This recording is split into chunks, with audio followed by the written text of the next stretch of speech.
Okay.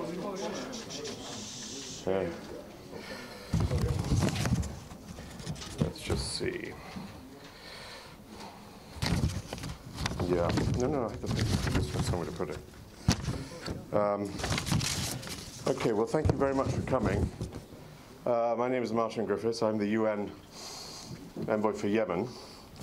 And I just wanted to have this opportunity to talk to you briefly this evening, because we're probably about halfway through the consultations that began here last Thursday. And I want to make a few points on the record and then take a few questions.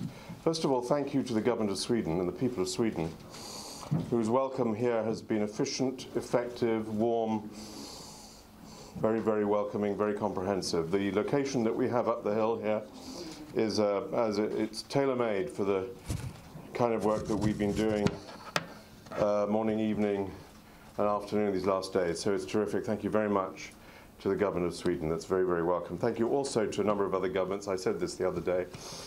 But it's very clear, and your presence is a testimony to this, is very clear to all of us, that the international attention on what's happening up that hill is very, very considerable, very focused, very important, very serious. And I can tell you, from my experience with the parties and with our advisors, this is very welcome attention. Focuses all our minds. It makes us work hard. It makes us work on specifics. And it makes us realize that it's been 2.5 years too long since the people of Yemen had a chance to start the negotiation of a final solution to this conflict. As I was mentioning to you the other day, the backdrop to these consultations is the dire humanitarian situation in Yemen. Tomorrow, we will be providing, through the United Nations humanitarian agencies represented here, a briefing to the parties who will be sitting together for this briefing on the humanitarian situation, the challenges, the needs, the responses of the international community, agencies and NGOs and donors. But it's frightening, it's alarming, and one of the main reasons that we're here is to start the process to make that humanitarian program, to make it out of business. We've had many meetings over this last 4 or 5 days. We're very grateful to the leadership of both parties, to their willingness to work at the working level, in working groups on particular issues. And we got 7 or 8 issues, you know what they are. I'm not going to give you details of where we've got on them, but I will tell you roughly where we are in the process. And so there has been detailed work on detailed possible agreements. I hope, but this is hope, not optimism, right? It's still that, ambition, not optimism. I hope we will get agreements in the next couple of days on a whole range of issues. We're getting to that point where we understand, I think by tomorrow morning, we'll understand the views of both parties on specifics, and we try to close the distance so that we can ideally bring these negotiations forward to a public conclusion within the next few days. As you know, we're keen to make this not a one-off. It's going to be the first of many rounds of consultations. I'm hoping to speak to President Hadi, President of Yemen, whose leadership brought us here, in the next day or two, to agree with him and also, of course, with the other side on where and when we might reconvene for talks on the political solution to the conflict in Yemen.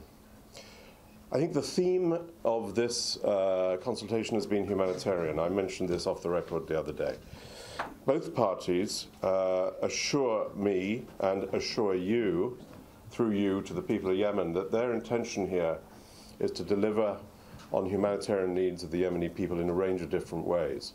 Both parties say that. There's a unanimity on that as a priority. It's sometimes called confidence-building measures. Essentially, it's things that they can both do to help others.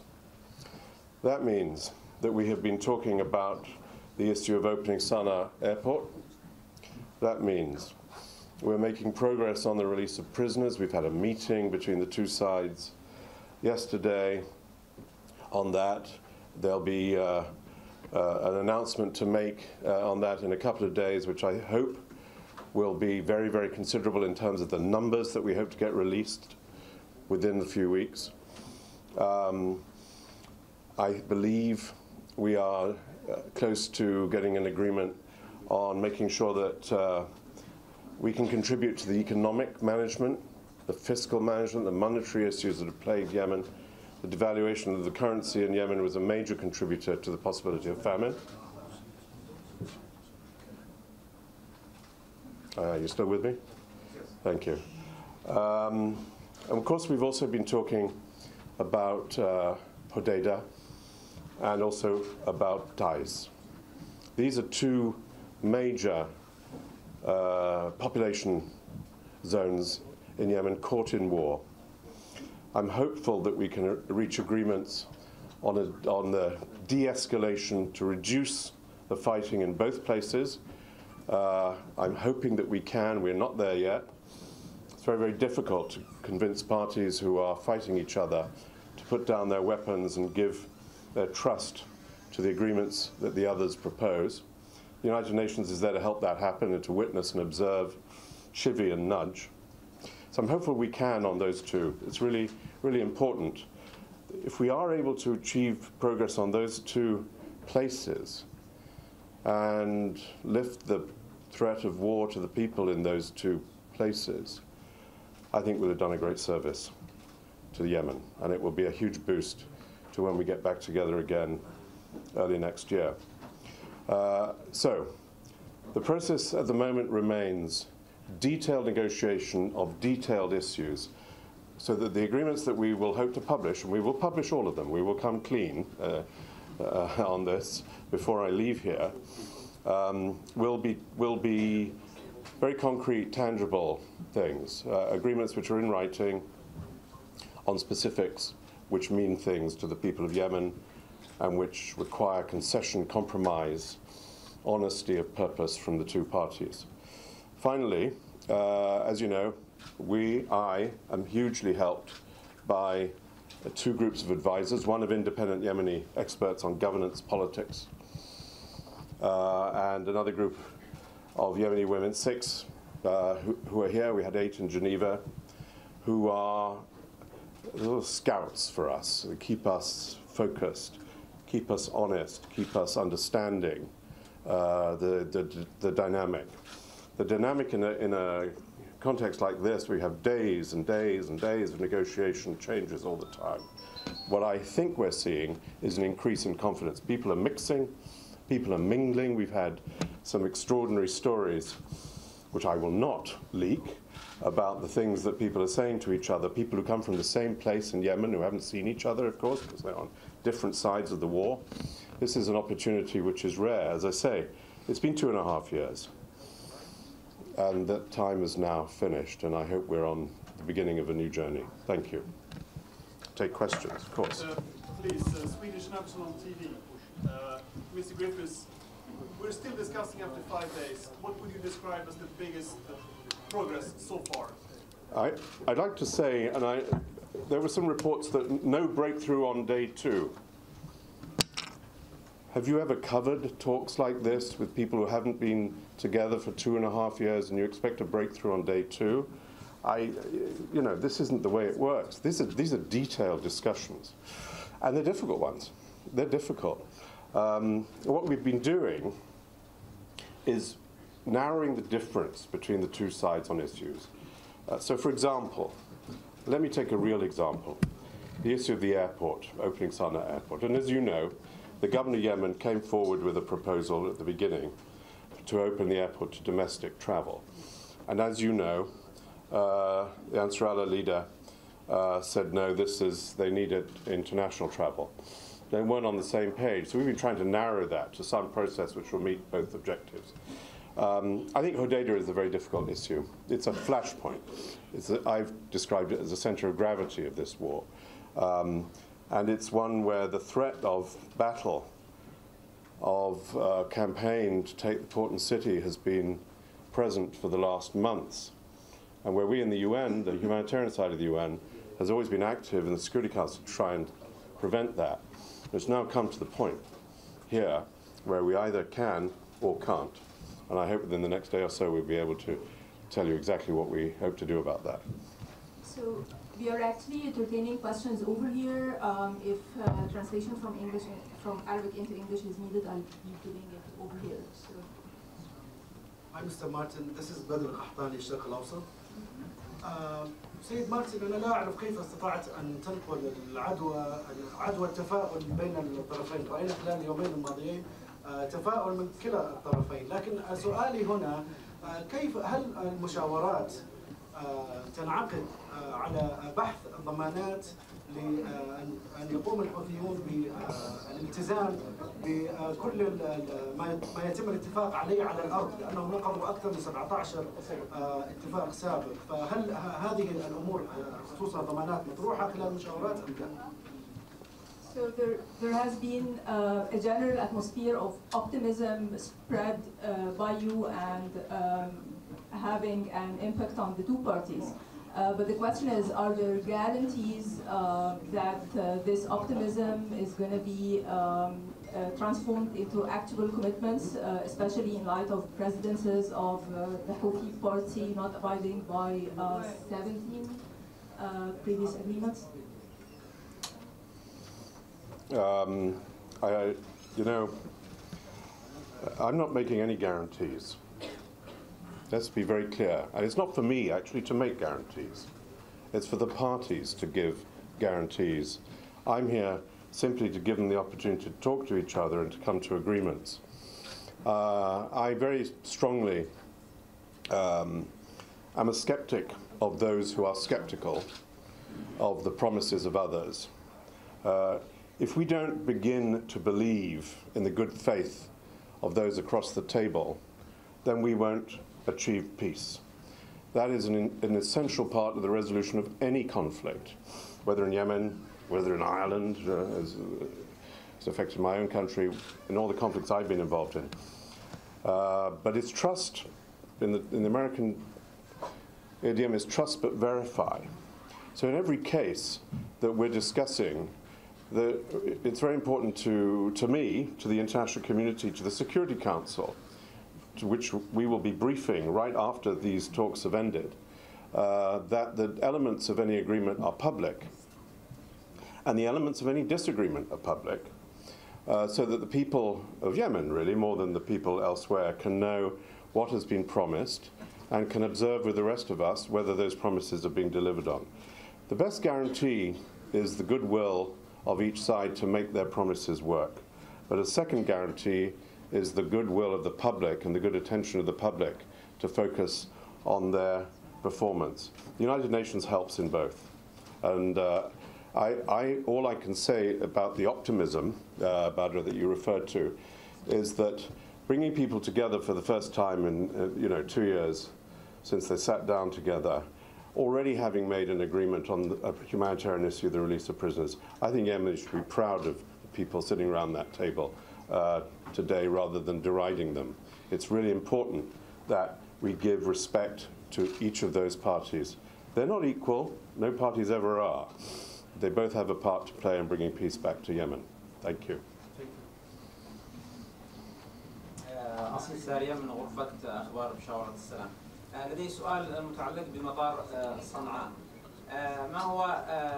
هل وصلكم أي رد فعل من جانب أنصار الله حول المبادرة اللي طرحتها الحكومة، وما رأيكم أنتم فيها؟ يعني وبمعنى آخر، متى ستهبط أول طائرة في مطار صنعاء؟ Asil Saria from the Yemeni newsroom. Are there any specifics of a set date for the opening of the Sanaa airport, and when do we expect to see the first airplane actually taking off or landing from or in the airport in Sanaa? Well, as soon as we have an agreement, I'll let you know. But I can't tell you before we have an agreement, because it's up to the two parties to make that decision. But before we leave, this is a promise. Before we leave, we will be as open with you as possible about what we have achieved here, and that will include answers to your question, because I think all of us, everybody up there, and certainly I think most of us in this room, want that airport opened for the freedom of movement, which is a right of the people of Yemen, even in conflict.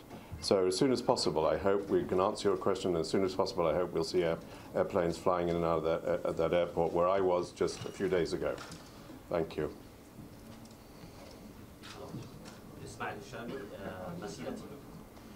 You said that there is progress in the detainees case, and this is a good thing, and we thank you for this thing. But we still have many things like the truce in Tae'z, Hudayda, Sanaa airports. And earlier, United Nations officials said that they are going to name those who make obstacles in the way. Make what? Obstacles. Obstacles. Yes. In the way of consultations. Well, I'm in the business at the moment of trying to name people who make agreements rather than obstacles. Let's start with that. Let's start with building confidence rather than judging difference. As you know, and I know you know this, I take as an axiom of the sort of job that a mediator does is that my job is to find agreements rather than judge differences. I'm hopeful that we will go past all obstacles. I'm hopeful that we will achieve some progress on all of these issues.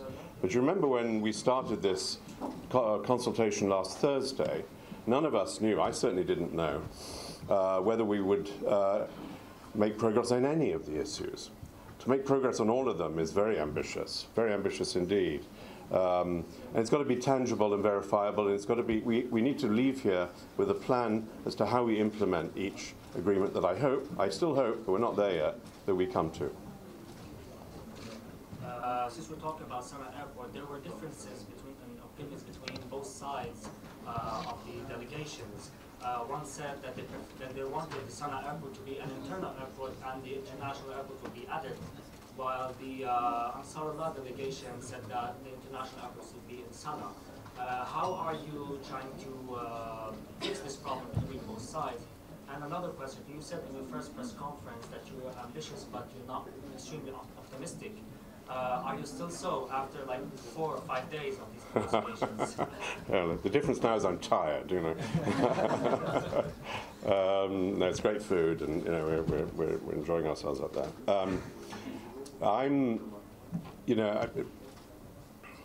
The business of being optimistic is something that's dogged me in this position, as you probably know. I've said in the past that hope is the currency of the mediator, because if you don't provide a sense of optimism and hope for the parties, if you're critical and skeptical and derogatory, you will not encourage people to go the extra mile. So I'm still ambitious. I'm certainly ambitious, I think, as I was just saying in answer to the previous question, the notion of making some progress on each of the issues that we'll be discussing is a phenomenon.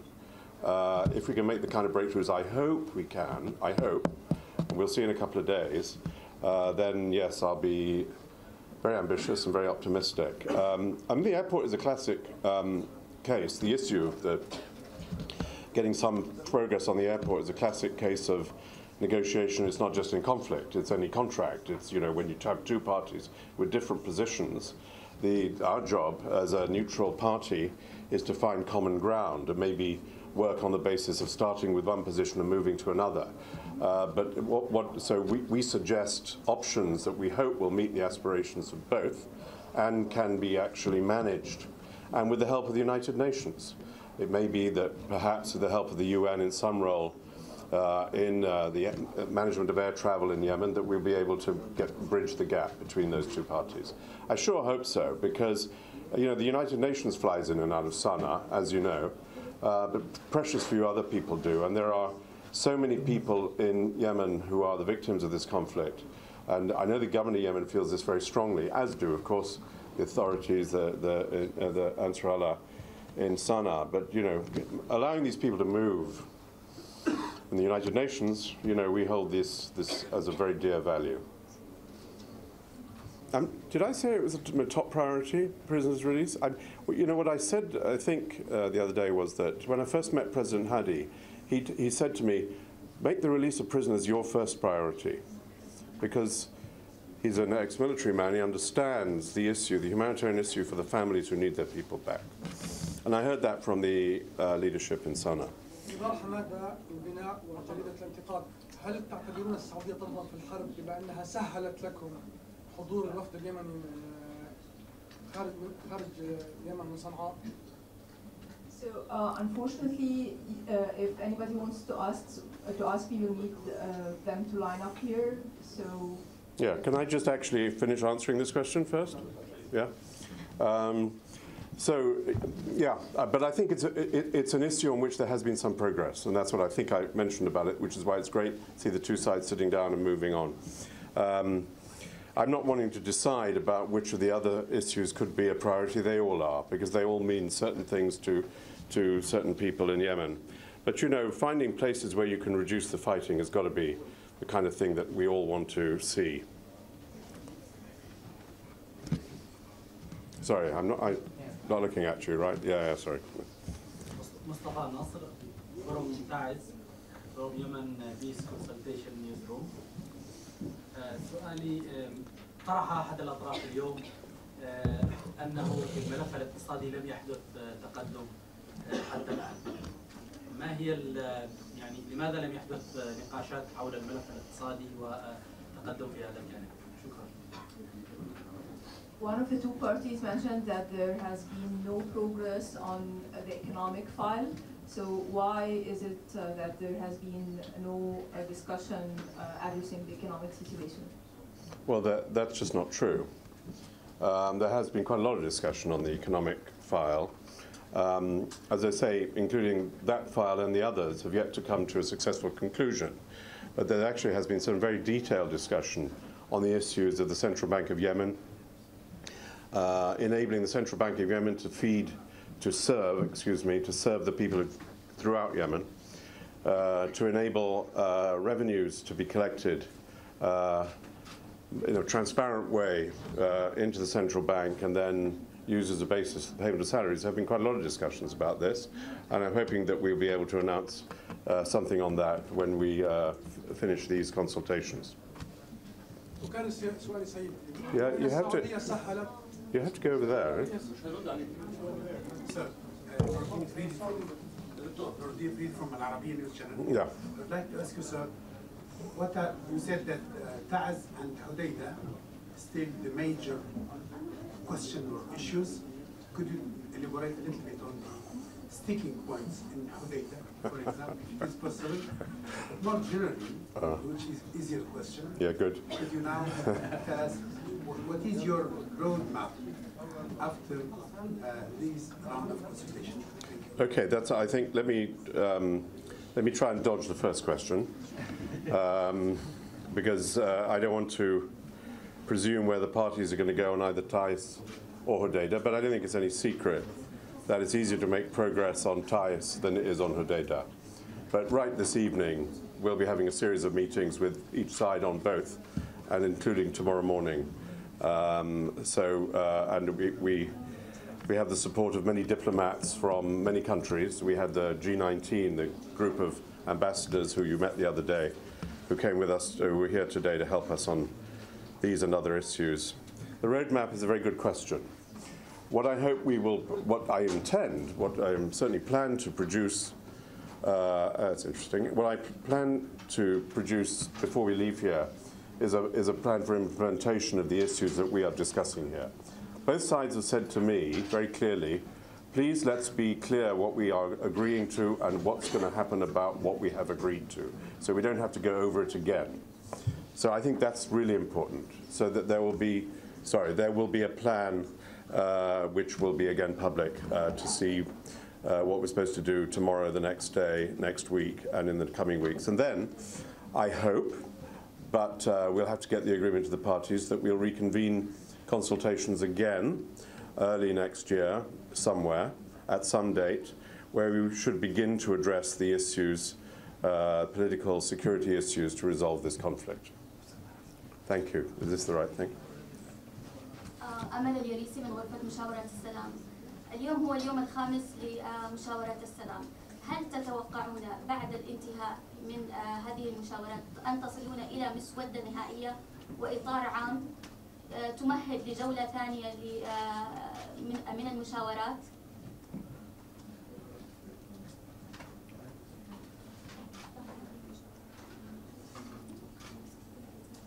Yes. Is there a draft already put together for the political framework agreement? We have drafts of pretty well all the issues that we've been discussing here, and the parties also have drafts, and some of them have become public in error, and we keep redrafting. So some of the documents that you may have seen publicly are no longer the ones that we're working to. But as in any of these negotiations, in any such situation, we're working. No agreement will be reached if you don't have something down on a piece of paper that you go through in some detail. So yes, we do have drafts, and we are discussing those in detail with the parties. Mr. Griffiths, Nabila Bissam al Station. Of course, you've seen two papers leaked today, one on Tae'z, one on Hudayda, and maybe you've heard of them. They are very detailed, and obviously they're written by a very well expert, like a mediator, maybe like you or someone else. So can you comment on the plan on Hudayda, and have you started discussing it with both parties? Have you heard any or some serious reactions on it? Thank you. I'm very glad to confirm I haven't written any of these myself, so that's the good news. As I say, a lot of these papers are written by the parties, and you will find that, of course, in any negotiation of this sort. We also provide comments, redrafts, and so forth. I think we're up to about, I don't know what number, but the draft that was unfortunately leaked on Hudayda is not the one we're working on at the moment. We're working on something a lot simpler than that. And I'm sure that by tomorrow there'll be a further draft. It's the nature of this kind of business, as you know. So don't worry about being distracted by those of the things that you've seen. But clearly, what we're trying to do in Hudayda and Tae'z is reduce the level of fighting, increase humanitarian access, provide for the movement of people, help the process of demining, and increase the humanitarian assistance. So we know, I think, quite well the aims and objectives of these agreements. But the details of that are in deep discussion, even this evening, with the parties. أنا عبد الواحد الوفد الإعلامي اليمني. بعد مرور 5 أيام من المباحثات يبدو أن أغلب الملفات ما تزال تراوح مكانها. في اعتقادك ما هو الملف الذي يمكن أن يشهد بوادر للحل ويمكن أن يستبشر من خلاله الشعب اليمني بأن هناك حلول يمكن أن تكون في الطريق من خلال هذه المباحثات؟ After 5 years of consultations, it doesn't. 5 days. 5 days of consultations. 5 days of consultations. There doesn't seem to be enough progress made on any of the issues. So, what would you consider as the file that is going to witness progress and will bring good news to the young people? Can you tell me why you think there's not been enough progress? No, okay, sorry, I'll tell you. Let me answer that question properly rather than flippantly, because it's a fair question. We've got quite a few different issues that we're negotiating between the parties, and it's clear to me, and it's again common practice in such circumstances, that only when you see an overall view, when the parties see an overall package of the issues, will they be able to take some decisions on where they want to make concessions or gain advantages or compromises. So I think it's not surprisingly the principle that's being observed here is that nothing is agreed until everything is agreed. And that's why I think you may, I hope, wrongly believe that there's been no progress. There's been a lot of progress, but we haven't crossed the finishing line yet. on these issues, and that's what I hope when we next meet that we will be able to speak to. لبنان، سؤالي هو السعودية تقول أنها تقود تحالف في الحرب اليمنية، هل تعتبرونها ضخم في هذه الحرب؟ Saudi Arabia says that it leads a coalition in this war. Do you think it is a party to this process? To this process of consultation here? Do you think it's a party in this war? Frankly, it's not my mandate, job, or requirement to comment. My job is to provide an opportunity for those two Yemeni parties who are present here to resolve their differences and restore peace to Yemen.